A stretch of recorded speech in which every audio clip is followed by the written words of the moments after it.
Hey kids, it's Brad checking in from Sony's San Diego studio where they're showing off a whole bunch of PS3 games today. One of those games that's being shown for the first time is Uncharted, Drake's Fortune, and I'm fortunate enough to be joined here by none other than Naughty Dog President Evan Wells. How you doing? I'm doing great. Cool.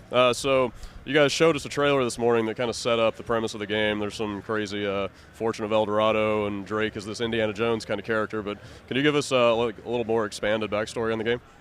Yeah, well, the hero is named Nathan Drake, and he believes that he's the descendant of the 16th century privateer Sir Francis Drake. And so he's not only trying to hunt down this treasure that he's left behind, he's also trying to establish his family lineage. And then he kind of gets caught up with these nasty dudes, you know. I mean, he's working as a treasure hunter.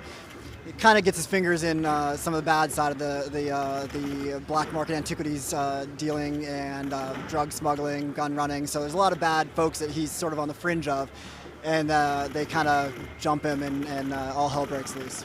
Cool. So what are some of the unique features of the gameplay? We've got three pillars of gameplay. One is traversal, so like platforming, which you expect to see out of Jak and Daxter. Then we also have really intense gunplay, with a sophisticated cover system. And then we have hand-to-hand combat, brawling melee. You guys have always been like one of the strongest developers in terms of technology on the Sony hardware. So obviously this is an all-new engine for the PS3. So what are you guys doing on the tech side this time to really push the hardware? Yeah, we started this engine from scratch for the PS3 to take advantage of the hardware. We're really relying on the cell processor heavily in order to run our layered animation system, which is responsible for having this human-like animation that moves fluidly and still responds really well to the control.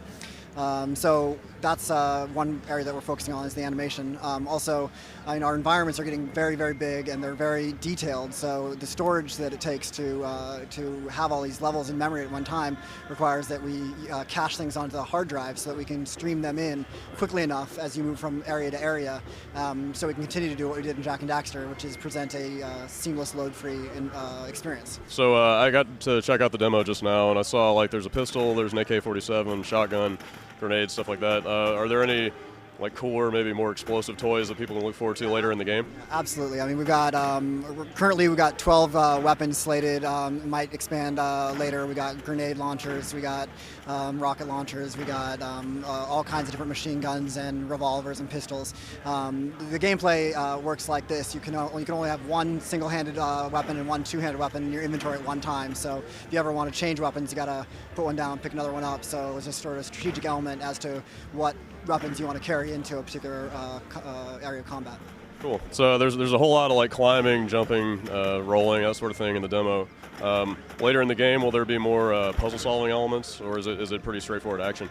Yeah, I mean, there are some puzzle elements. They're fairly light, though. I mean, we did want to keep it arcadey and twitchy and fast-paced, so we didn't want to rely too heavily on the puzzles. But because this is a treasure hunt, and you are coming across some ancient ruins and stuff, there are some puzzles that are involved. Yeah. Cool. Well, the game looks great. When can we find it? It's coming out this holiday season.